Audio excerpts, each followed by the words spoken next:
On va parler de hockey ce matin. C'est rare que je vous parle de sport, que je vous parle de hockey, mais j'ai une bonne raison, parce que j'ai Jean-Pierre Dauteuil avec moi. Jean-Pierre Dauteuil qui a été journaliste sportif, journaliste tout court également pendant plusieurs années. Et moi, je dirais que c'est notre spécialiste des Nordiques. Bonjour Jean-Pierre. Salut Marie-Ève, ça va bien? Ça va bien toi? Ben oui, ça va bien. Tu fais paraître un livre dans les prochains jours qui parle de l'épopée des Nordiques de Québec, mais dans l'Association mondiale du hockey, c'est une période qu'on connaît moins un peu, là. On connaît beaucoup moins. Les gens nous parlent beaucoup des années de Michel Bergeron, des frères Stachny, de Michel Goulet, de Dale Hunter. Mais tout ce qui est arrivé avant la Ligue nationale, parce que les Nordiques dans la Ligue nationale, c'est en 1979. Donc, mais avant tout ça, et ce qui a permis d'avoir un club dans la Ligue nationale, ben, c'est le passage des Nordiques dans l'AMH de 72 à 79. C'est un circuit qui avait été mis en place par deux Américains qui voulaient concurrencer la Ligue nationale pour offrir de meilleurs salaires, des meilleures conditions de vie au hockeyeurs qui étaient un peu associés à des équipes dans la Ligue nationale et étaient pris avec cette équipe-là pendant plusieurs années. Alors, ça offrait une opportunité à des joueurs de pouvoir faire un petit peu plus d'argent parce qu'il y a eu des gros contrats qui ont été offerts dans la MH.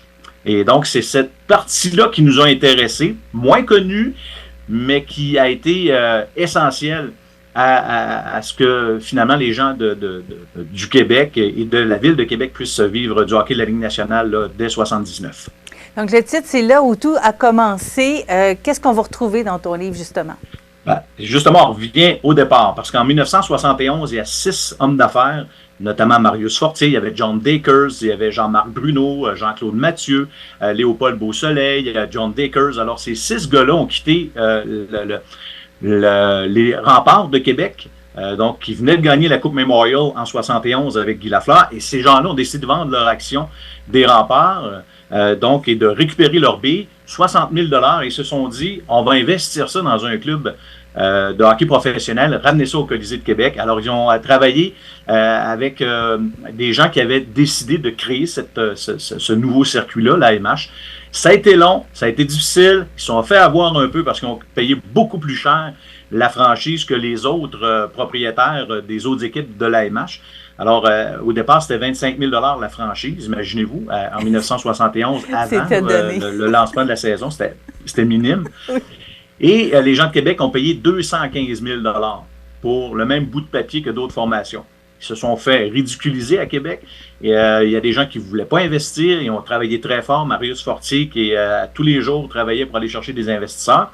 Et pour financer les premières années, ben, on a dû créer des cellules. Alors, des gens qui ont donné 5 000, 2 000, 4 000, 10 000 pour faire gonfler les coffres de l'équipe pour avoir une première saison. Et par la suite, on a commencé à aller chercher des joueurs. C'était pas facile. Et on a réussi à tirer d'abord Jean-Claude Tremblay. Pour les plus vieux, Jean-Claude Tremblay a joué pour le Canadien jusqu'en 72. Et c'était un formidable défenseur, mais moins connu, parce qu'il y avait d'autres joueurs dans l'organisation du Canadien qui prenaient plus de place. Et Jean-Claude Tremblay était excellent. Et là, on est allé chercher. Pour 60 000 $ gagnés chez le Canadien, il est allé chercher 140 000 $ par saison avec les Nordiques. Alors, ça a été le premier gros joueur qui est arrivé.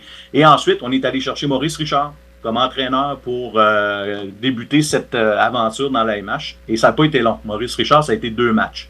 Oh. Le premier à Cleveland, un revers de 2-0, et le premier match au Colisée le vendredi 13 octobre. Ça fait 51 ans, presque jour pour jour. C'est une victoire de 6-0. Et le lendemain, Maurice Richard a décidé là, de quitter les Nordiques. Et c'est Maurice Filion qui est arrivé comme entraîneur-chef de l'équipe. Alors, on va parler des débuts, on va parler comment tout ça a pris forme. C'est fait par saison, donc on le fait vraiment par année, 72, 73 à 78, 79. On a des anecdotes, les faits marquants, des citations intéressantes, et on a à peu près 178 photos qu'on est allé chercher. Il y a des photos que, on pouvait trouver facilement, mais il y en a d'autres qu'on a trouvées à la Bibliothèque des Archives nationales à Québec, qui étaient dans des enveloppes, des enveloppes fermées sur des négatifs. Alors, on a trouvé des photos qui n'ont jamais été publiées, mais qui sont là puis qui dorment. Alors, on en a sorti quelques-unes d'intéressantes. Donc, de Maurice Richard derrière le banc avec Jean-Claude Tremblay. Il y a eu Marc Tardif, il y a eu Réal Cloutier, Richard Brodeur. Il y en a eu un paquet d'autres dans ces années-là. Alors, c'est vraiment l'histoire, les grands moments. Puis je vous dirais aussi quelques belles citations, parce que dans ce temps-là, on se parlait. Entre entraîneurs et joueurs, on se parlait dans les médias, puis on se disait ce qu'on avait à dire, ce qui n'est plus le cas présentement. Mais c'est quand même intéressant de voir comment tout ça se passait. Et il y avait des journalistes qui suivaient le club là, au quotidien. C'était des pages pleines dans les journaux à l'époque et on critiquait les décisions ou on applaudissait des bons coups. Mais c'était une autre époque, carrément. Et c'est pour ça que ça m'a toujours intrigué et c'est pour ça que je voulais faire connaître ça davantage aux gens, cette période avant la Ligue nationale.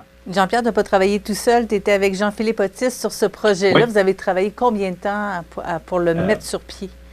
Jean-Philippe, qui est mon neveu en passant, c'est notre 3e livre. On a fait la Ligue d'hockey junior majeur du Québec en 2012, le tournoi Pee-Wee en 2019, et là, c'est notre 3e avec les Nordiques de l'AMH.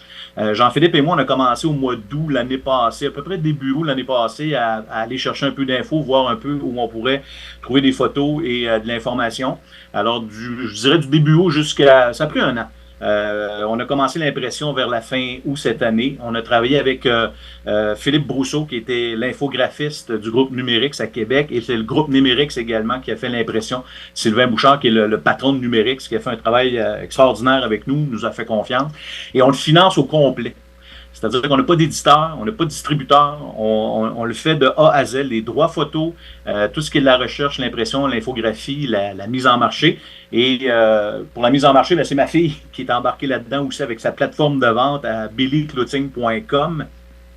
Alors, puis ma soeur m'a donné un coup de main, ma conjointe aussi, Martine, qui m'a donné également un coup de main là, pour la révision de certains textes. Alors, c'est un projet familial, je dirais, c'est drôle à dire, mais c'est comme ça. Et ça a pris à peu près un an de travail assez intensif, je vous dirais, dans les derniers mois. Puis ça a sorti ce beau livre-là qu'on est bien fiers d'avoir lancé cette semaine officiellement. Jean-Pierre, ça va être disponible aussi à certaines librairies?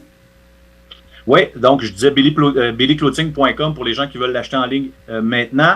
Dans les 2 librairies pantoute à Québec, donc sur la rue Saint-Jean et dans le quartier Saint-Roch. Et également, sous peu, là, on est en train de régler Renaud-Bré et Archambault. Là, il y avait des petits détails à finaliser. On devrait officialiser tout ça là, dans les prochains jours, j'espère, pour que ça puisse être disponible également soit en ligne ou en magasin éventuellement là, dans les prochaines semaines. Merci beaucoup, Jean-Pierre Dauteuil. Alors, on parlait aujourd'hui de là où tout a commencé, l'épopée des Nordiques de Québec dans l'AMH. Le livre va être disponible chez Pantoute à partir du 23 octobre, mais c'est déjà disponible en ligne sur Billy Clothing pour ceux et celles que ça intéresse. Bonne idée de cadeau de Noël aussi.